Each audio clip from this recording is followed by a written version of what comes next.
ela começou a falar. E na hora que ela citou o irmão Kaique, já me veio à mente aquela passagem onde a igreja intercede por Pedro. Atos dos Apóstolos, no capítulo 12, vai falar que a igreja era unânime em interceder por Pedro. E o que aconteceu? Um anjo foi lá e trouxe libertação para Pedro.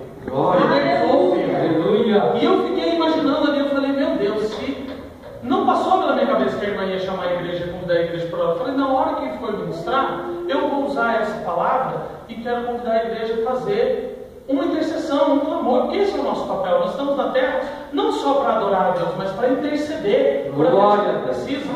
Mas o Senhor tocou no coração da irmã, e a irmã então pediu que a igreja intercedesse.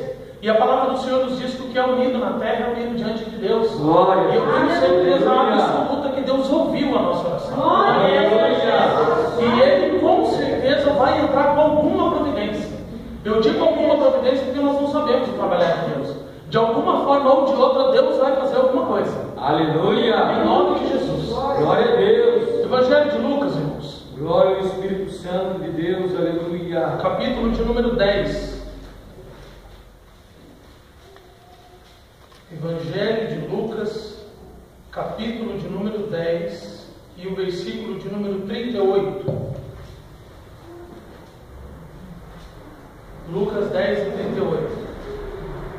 Uma passagem bastante conhecida, mas a palavra do Senhor ela se renova todos os dias. Aleluia. Amém? Amém. E aconteceu que, indo eles de caminho, entrou numa aldeia, e certa mulher por nome Marta o recebeu em sua casa. E tinha esta uma irmã chamada Maria, a qual, assentando-se também aos pés de Jesus, ouvia a sua palavra. Marta, porém, andava distraída em muitos serviços, e aproximando-se disse: Senhor, não te importas que minha irmã me deixe servir só? Diz-lhe, pois, que me ajude. E respondendo Jesus, disse-lhe: Marta, Marta, estás ansiosa e afadigada com muitas coisas, mas uma só é necessária. E Maria escolheu a boa parte, a qual não lhe será tirada. Amém.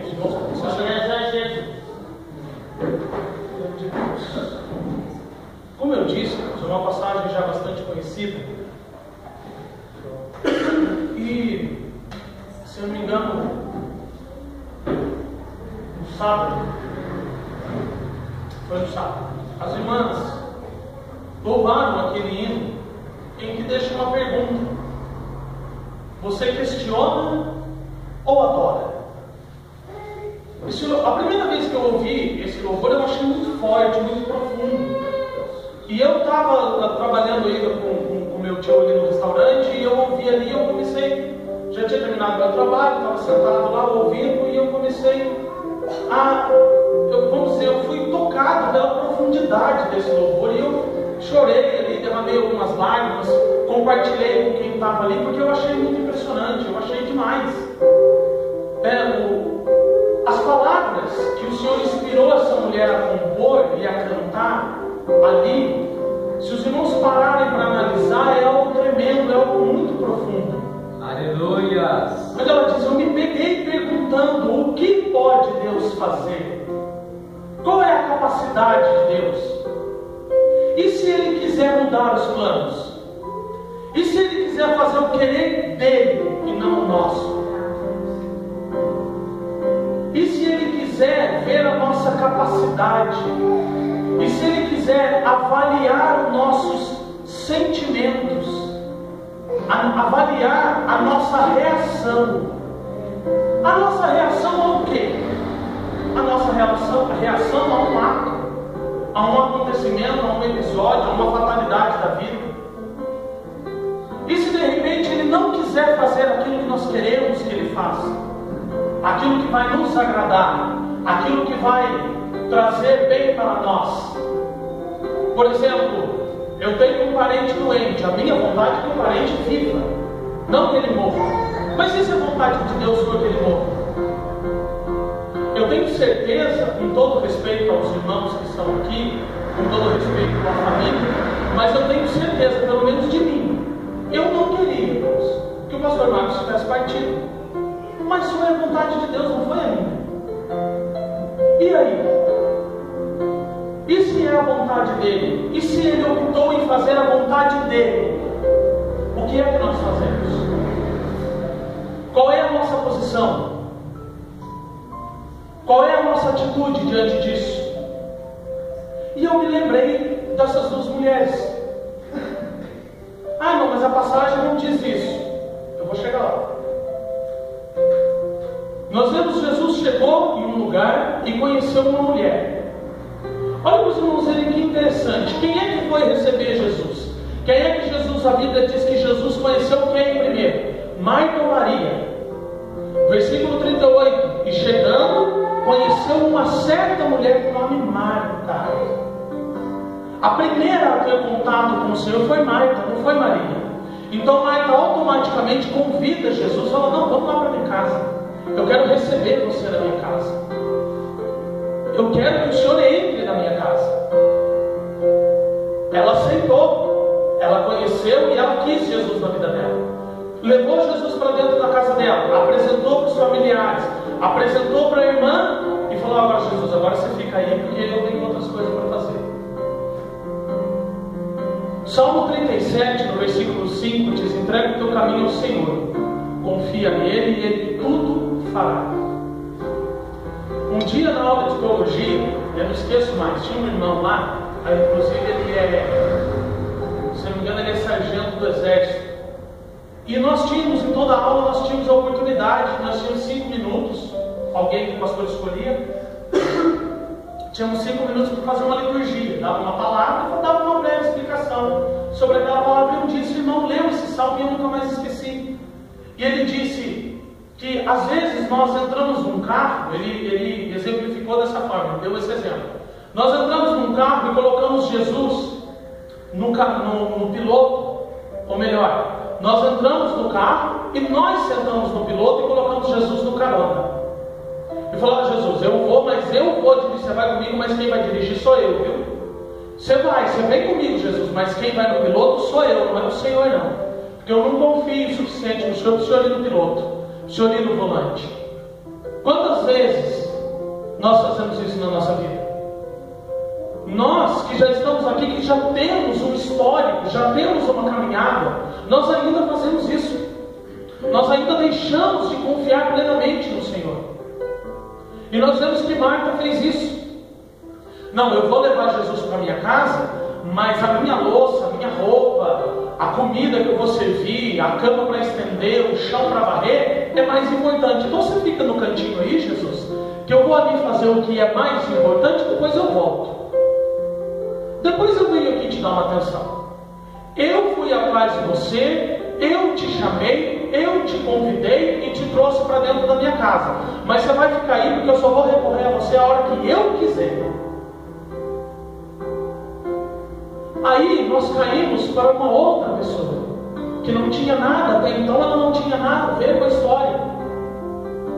Porque Marta levou Jesus lá para dentro, Maria não conhecia. Não sei se ela já tinha ouvido falar. Então Jesus se senta, eu creio que Maria olha para ele e acha interessante, acha, não, eu quero ver o que ele tem para ouvir. Então ela vai, senta, se ajoelha aos pés de Cristo e começa a ouvir. Cristo vai falando as palavras de amor, as palavras de sabedoria que nós sabemos que ele tinha para dizer, e Maria está ali se alimentando, Maria está ali comendo, Maria está ali recebendo tudo aquilo.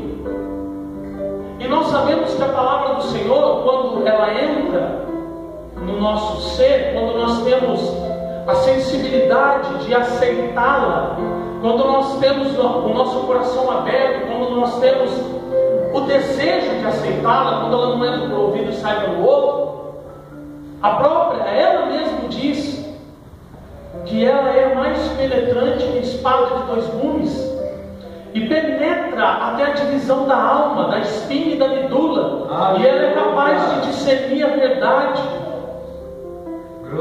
Ela também nos diz que a fé que é o firme fundamento daquilo que não se vê, mas o que se espera, o qual o irmão Caio, o cooperador Caio, já deu um estudo aqui, abençoado sobre ela vem por ouvir essa palavra.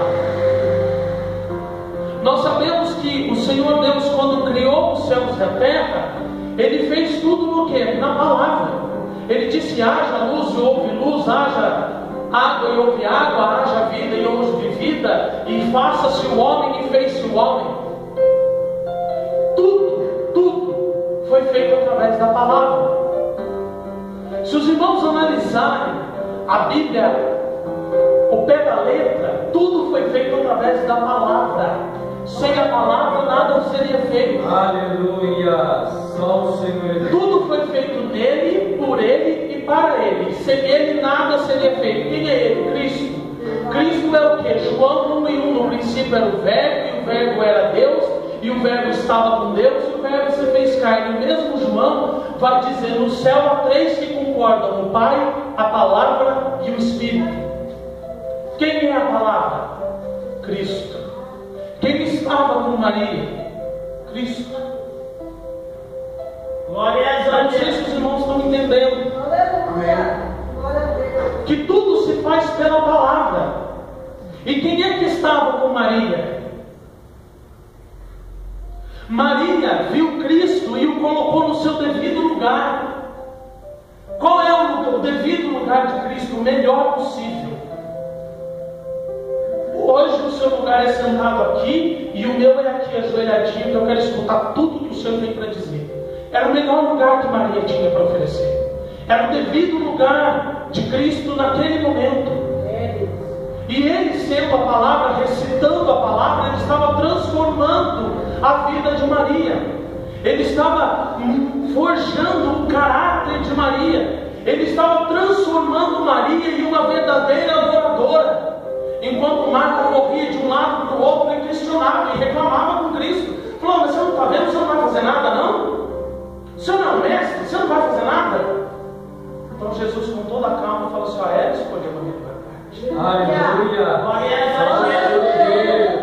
Quando Cristo perguntou a Pedro: Pedro, muitos diziam quem Jesus era, então Jesus vira para Pedro e fala assim: Pedro, e tu? Quem dizes que eu sou?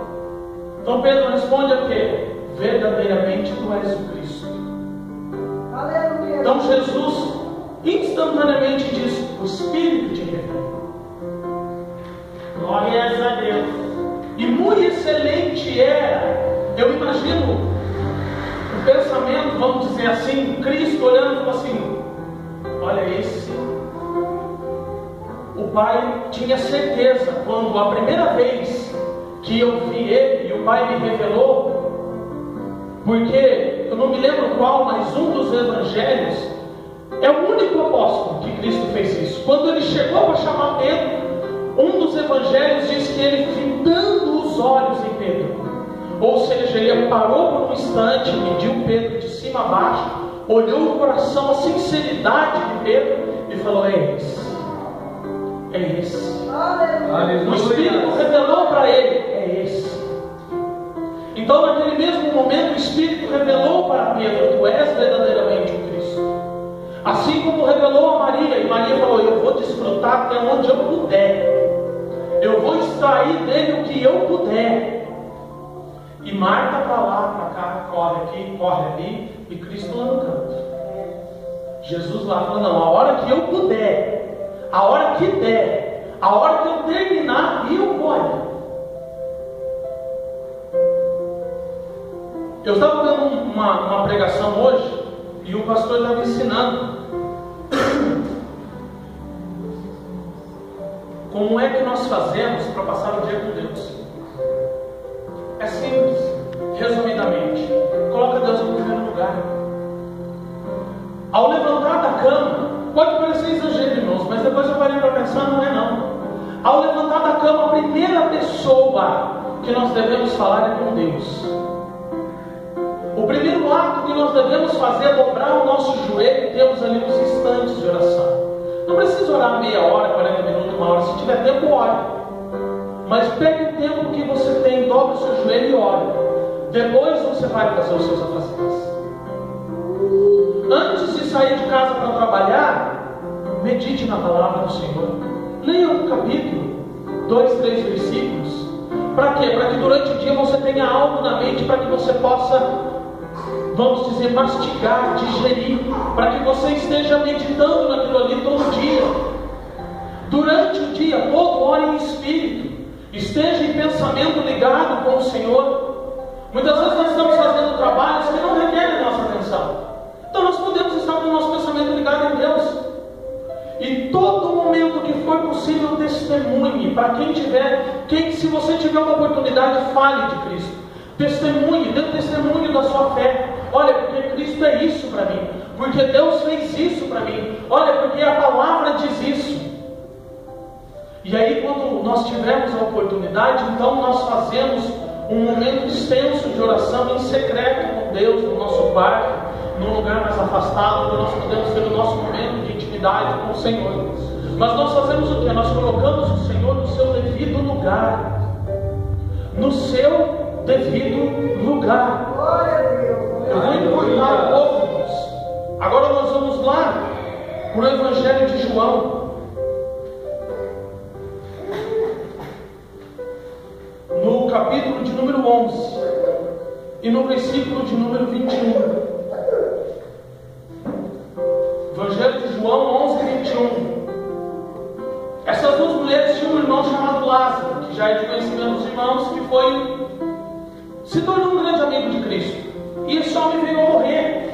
Então elas mandaram chamar Jesus. Falaram: olha, Jesus, vem porque ele está doente. Jesus falou: não, a minha vontade não é ir agora, a minha vontade é ir depois. A vontade delas era que Cristo fosse naquele momento, mas a vontade do Pai não era aquela. Agora nós entramos na parte que eu comecei a citar. A vontade de Deus é a nossa vontade. Nós questionamos ou nós adoramos? Então, aquele homem morreu, Cristo chegou. Qual é a primeira pessoa que recebe Jesus de novo? Versículo 20. Ouvindo, pois, Marta que Jesus vinha, saiu-lhe ao encontro. Maria, porém, ficou assentada em casa. Disse, pois, Marta a Jesus: Senhor, se tu estivesses aqui, o meu irmão não teria morrido.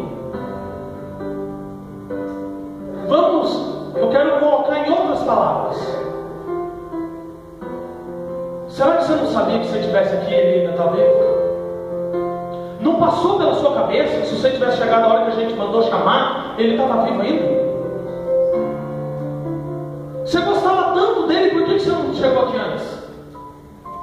Vamos trocar essa frase aqui por essas que eu estou dizendo. Você é tão poderoso, estou falando para ele que você é tão poderoso, por que você não chegou aqui antes para não deixar ele morrer? Aí agora nós vamos para o outro versículo. Vamos lá para o versículo 32. Tendo, pois, Maria chegado aonde Jesus estava, e vendo, lançou-se aos seus pés e dizendo-lhe: Senhor, se tu estivesses aqui, o meu irmão não teria morrido. Olha a diferença do ato. Ela chegou e se lançou aos pés e disse: Pai, o Senhor é tão poderoso e tão maravilhoso que se eu estivesse aqui, o milagre tinha acontecido. Aleluia, glória a Deus. Os irmãos estão entendendo a diferença se nós trocarmos a frase? Marta chega e falou assim: por que você não estava aqui antes? Por que você não veio a hora que a gente chamou? Maria chega e fala: Pai, tu és tão poderoso. Aleluia. Se o Senhor estivesse aqui, ele estava vivo. Aleluia. Glória a Deus. Os irmãos estão entendendo a diferença? Quando nós colocamos Cristo de lado, quando nós colocamos a palavra de lado, quando nós colocamos uma vida de oração de lado, já foi dito aqui nessa noite, através do nosso irmão, aqui para a nossa irmã Carla, mas cabe a todos nós, que nós devemos o quê? Perseverar, continuar em uma vida de oração, em uma vida de dedicação, em uma vida de empenho, em uma vida de entrega, em uma vida de renúncia, em uma vida de sacrifício. Porfiar por entrar pela porta estreita, porque estreita é a porta e apertado é o caminho.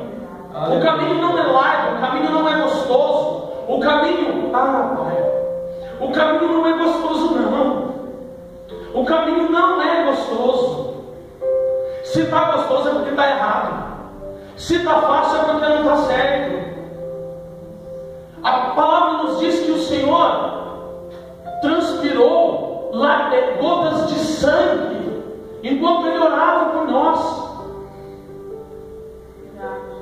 Sangue, saiu sangue dele. Ele não estava ferido, ele não estava machucado para verter sangue, mas ele verteu de tão grande que era a dor da alma dele. E ele, que era o próprio Cristo, sofreu. Quem somos nós? Quem somos nós para não sofrer? Quem somos nós para ter uma vidinha boa, gostosa? É gostoso levantar de manhã, pegar um copão de leite. Eu gosto de fazer isso. Levanta de manhã, pega um copo de leite, senta no sofá, cruza a perna e gosta de jornal. É gostoso. É gostoso, eu gosto de sentar de manhã no sofá e assistir o jornal.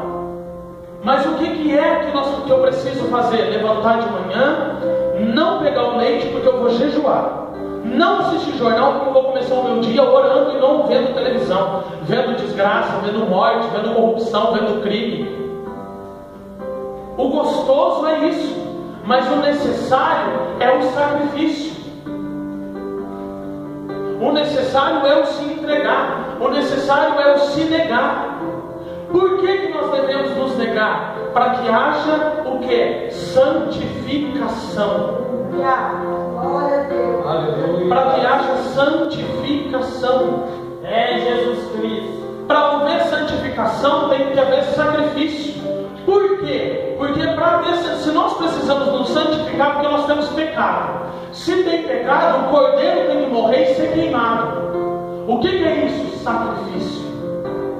Hoje em dia nós não queimamos mais, nós não matamos mais cordeiro. Mas imagina assim, o mundo é o altar e nós somos o sacrifício. Nós somos o cordeiro. Tem um hino que diz assim, é difícil ser como Abraão e seu filho entregar, ser Isaac e deitar-se sobre as pedras do altar. É fácil ser Isaac? Fácil. Se coloca no lugar de Isaac. Subiu no monte, só ele e o pai. Pai, nós vamos sacrificar, vamos, cadê o cordeiro? O cordeiro é você, filho. Então ele olha para o pai dele, não foi necessário, mas se fosse necessário, eu tenho certeza que ele diria: Pai, cadê o cordeiro? O cordeiro é você, eu vou, pai. Pode montar o altar que eu vou. É a vontade de Deus, eu vou. Eu faço, eu me entrego, eu me mato.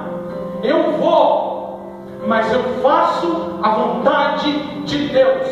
Por quê? Porque senão não tem recompensa. Não tem. Não tem.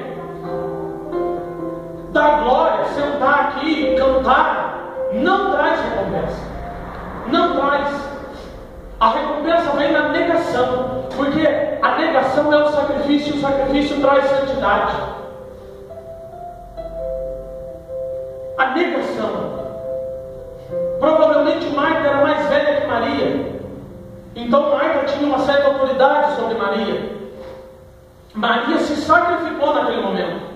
Marta, com certeza, eu falo com absoluta certeza, irmãos, Maria estava incomodada de ver a reação de Marta, mas ela disse: daqui eu não saio.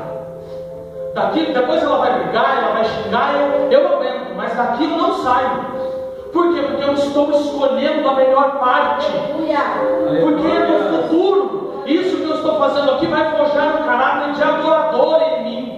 Eu vou conseguir chegar, me prostrar diante de uma dificuldade e falar: Senhor, eu te adoro. Senhor, meu irmão morreu, mas eu te adoro. Pai, meu irmão morreu, mas eu reconheço o teu poder, eu reconheço a tua santidade, eu reconheço a tua capacidade, eu não questiono, eu adoro. Eu adoro diante da dificuldade. Glória. Por quê? Porque em mim foi forjado um caráter adorador. Em mim foi forjado aquilo que Jesus falou para a mulher samaritana. A hora vem e agora é a hora que o Pai procura verdadeiros adoradores, aqueles que nós vamos dizer que adoram em espírito e em verdade. É Jeová na glória. Não tem como ser um verdadeiro adorador deixando Cristo de lado. Não tem como ser um verdadeiro adorador se nós tratamos a Bíblia, como eu vi outro dia, estava lá no Facebook, lá, a Bíblia não é catálogo da bom para a gente abrir só fazer pedido. É engraçado, mas é uma realidade, irmãos. Eu preciso que Deus fale comigo. Pode pegar a Bíblia. A Bíblia não tem que ser para Deus falar. A Bíblia tem que ser para nós conhecermos a Deus. Conheçamos e prossigamos em conhecer o Senhor. Eu já disse aqui quem é o Senhor. João 1:1. Está aqui o Senhor. O Senhor está aqui. 66 livros para que nós possamos conhecer o Senhor. 66 livros, é praticamente uma enciclopédia, uma biblioteca. Para quê? Para você abrir e falar: Pai, eu quero te conhecer. Jesus, eu quero estar mais perto. Senhor, como Maria, eu quero receber a melhor parte, aquela que ninguém vai poder tirar de mim. Aleluia! Para quê?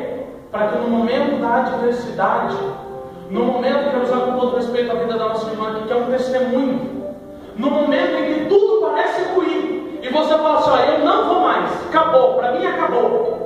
Você fala: não, eu não vou desistir. Deus toca lá no fundo, lá onde eu já disse que a palavra vai, está escrito, ela vai lá no fundo da alma. Ela vai lá na divisão da alma, da espinha, da medula. Eu já expliquei aqui para os irmãos. A medula é um líquido que passa por dentro da espinha. Vamos dizer assim, é ela que faz todo o trabalho do nosso corpo. Se acabar, se tirar a medula, acabou tudo, vira tetraplégico. Vai ficar vegetando, como o pessoal costuma dizer. E como é que alguém consegue separar a espinha da medula sem causar dor nenhuma, sem causar dano nenhum? Hoje em dia tem aí um estudo pesado, profundo, em como extrair medula. A medula óssea, por quê? Porque a medula ela se transforma em qualquer outra coisa. Ela se transforma em qualquer tipo de célula. Vamos dizer assim, ela é uma peça coringa. Ela serve para qualquer coisa. Então estou estudando para poder extrair medula para colocar em outros lugares se for necessário. Estudo, anos e anos e anos e anos e anos de estudo.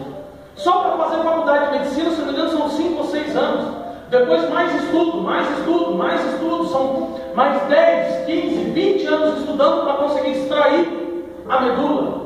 A Bíblia vem numa única frase, num único versículo: eu vou na divisão da medula. Eu vou na divisão da alma, da espinha e da medula.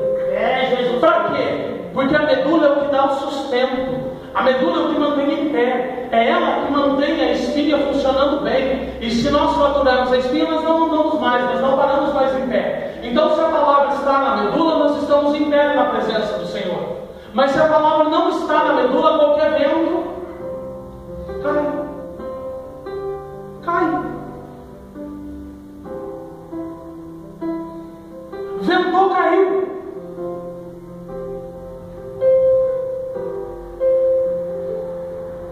Nós não que eu me venha na mente agora, não tem nenhum versículo. É uma passagem que diz para não afrontarmos ao Senhor. Mas isso é claro para a vida de qualquer um. Qualquer um sabe que nós não devemos afrontar, nós não devemos questionar a Deus. Mas muitas vezes nós caímos na nossa fraqueza. Por quê? Porque nós não estamos alicerçados.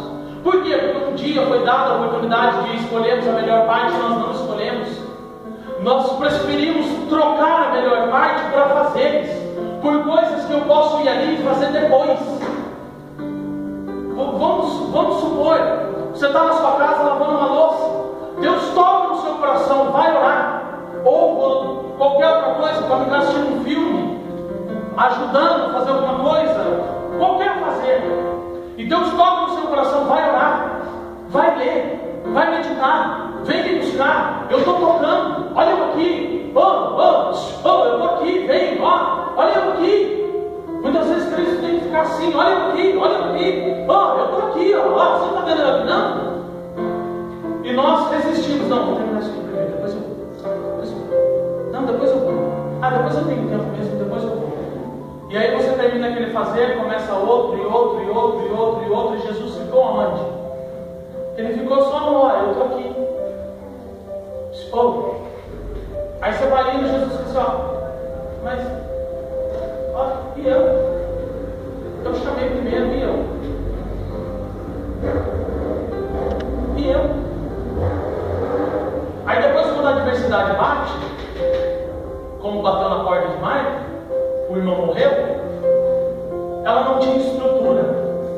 Para quê? Para reconhecer a graça, a glória, o poder e a vontade permissiva de Deus naquele ato. E em vez de ela se prostrar e adorar, ela fez o quê? Se você estivesse aqui, ele não tinha morrido. Será que você sabe disso? Você tem consciência? Porque não foi isso que ela disse, mas dá para entender assim. A estrutura na presença de Deus faz toda a diferença. Toda a diferença. Sem estrutura não acontece nada acontece sem estrutura, nada. Deus, ele só dá para a gente aquilo que ele sabe que nós podemos suportar. Não estou falando de luta, não estou falando de prova.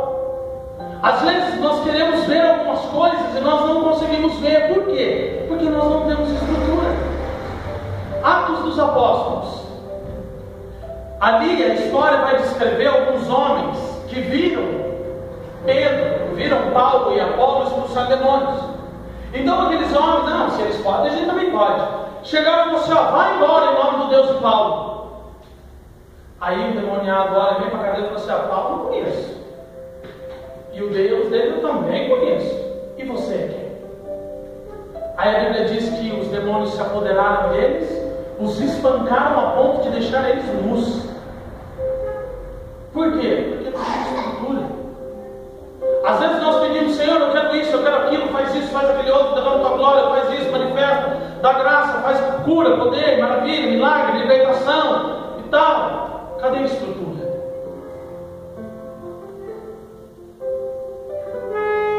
Falta estrutura. Se ainda não está acontecendo, é porque está faltando estrutura. Falta para mim.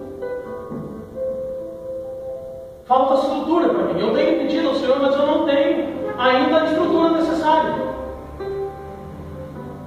Por quê? Porque em partes eu também me encaixo nessa palavra. Porque não existe pessoa santa o suficiente para subir no púlpito, bater no peito e falar só, essa palavra é só para a igreja. É só para você. Não. Ela passa primeiro por aqui. E eu gosto, eu já falei isso, irmãos, eu torno a repetir. Eu gosto de pregar. Por que eu gosto de pregar? Porque eu transmito para a igreja uma coisa que depois eu me cobro. Porque eu não sou bobo nem nada de vir aqui, bater no peito e acusar todo mundo como se eu fosse o santão.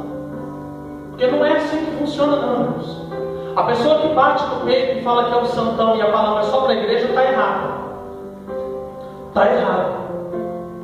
Eu ouvi um pastor dizer, eu não sei se está na Bíblia, mas eu ouvi um pastor dizer que não existe santo que não peca menos 3 vezes ao dia. Ninguém é perfeito. Subir aqui e falar é fácil. É fácil. Mas a realidade, o Todo-Poderoso conhece. Então falta estrutura. Para quê? Para suportar as adversidades. Falta estrutura para quê? Para ver aquilo que nós queremos ver diante do Senhor. O irmão Caio sempre cantava: faça depósito no céu para o seu ministério. Para quê? Para que quando ver os dias maus, você tenha um depósito. É mais ou menos assim, eu não me lembro, mas é mais ou menos assim. Eu lembro que diz: faça depósito no céu para o seu ministério. Para quê? Para que quando a luta bater na sua porta, você saiba reconhecer a grandeza de Deus. Você saiba enxergar que é só uma fase, que é só um momento. Você consiga enxergar isso e tem estrutura para permanecer em pé, firme, em pé. Porque nós devemos permanecer em pé. O vento sopra e nós devemos estar em pé. Em pé nós devemos estar. Porque se for da vontade de Deus te levar para o meio do deserto, como diz o hino, e te largar lá e esperar, o que você vai fazer no meio do deserto? E se no meio, olha, irmãos, isso é maravilhoso, olha que coisa maravilhosa. E se no meio dessa tempestade só te restar a voz de um adorador? Você não tem mais nada, a única coisa que você tem é a sua voz para adorar no meio da tempestade.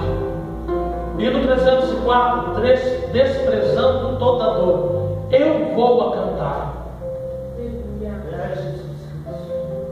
Tem um outro hino que diz: um adorador de verdade louva em meio à tempestade, e é aí que o céu para ver. Eu vou pôr a prova e eu quero ver se ele vai adorar. Deus, está vendo aquele homem ali? Então o que tem? É o Jó, íntegro, fiel. Ah, é? Deixa eu tocar nele, você vai ver se ele é íntegro. Pode ir lá, pode tocar. Eu sei de uma coisa que você não sabe. Eu conheço uma coisa que você não conhece e jamais vai conhecer. O que é? O coração dele. Pode ir lá e pode tocar. O demônio vai lá e toca, mata os filhos, a mulher deixa, perde tudo. Era o homem mais rico do Oriente. E Jó fez o quê? Eu não quero mais saber desse Deus, não. Eu vou cair para um mundão aí de novo. O Senhor deu e o Senhor tomou. Sem nada eu vim e sem nada eu vou tornar da terra. É a vontade do Pai? Então eu abaixo a minha cabeça, levanto a minha mão e glorifico. Glória a Deus. Paulo orou: Senhor, tira o espinho da minha carne. 3 vezes. E o Senhor respondeu o quê? A minha graça te basta. Então ele diz o quê? Eu me calarei e me gloriarei nas minhas fraquezas. Busque, estruture-se. Para quê? Para que você possa se gloriar nas suas fraquezas, nas adversidades, e que para o Senhor, e que o Senhor possa olhar e dizer: ali existe alguém que eu achei graça, ali existe um vaso de honra, aonde eu posso derramar a minha graça, aonde eu posso derramar a minha unção. Ali existe alguém que de repente existe alguém mais necessitado do que ele, e eu posso enviar esta pessoa para ele, e ele será como um oásis no deserto, ele será como um farol que brilha à noite, ele será como uma ponte sobre as águas, ele será como uma flecha que acerta o alvo. Mas o que ele fez para tudo isso? Ele se sacrificou, ele me colocou no meu devido lugar.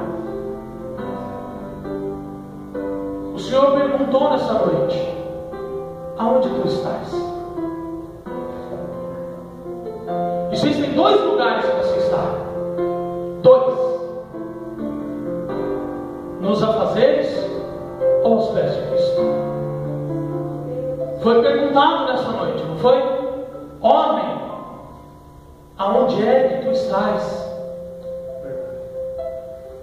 Homem, de uma forma geral, ser humano. Você está nos afazeres ou você está aos meus pés? Que Deus possa abençoar os irmãos. Esta palavra que o Senhor colocou no meu coração. Eu agradeço a oportunidade e respondo os louvores do Senhor.